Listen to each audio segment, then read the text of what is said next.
Le projet Panama. Le projet Panama, on en a découvert l'existence à l'occasion d'une procédure judiciaire.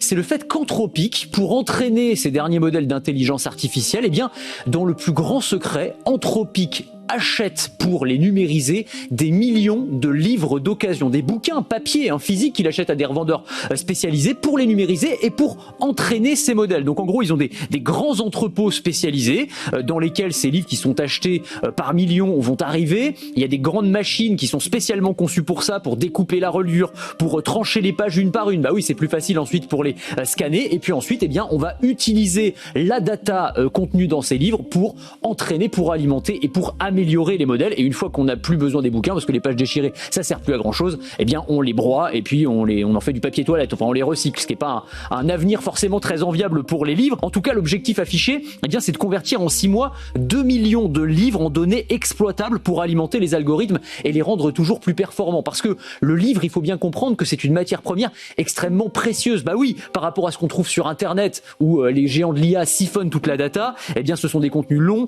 structurés, relus, corrigés.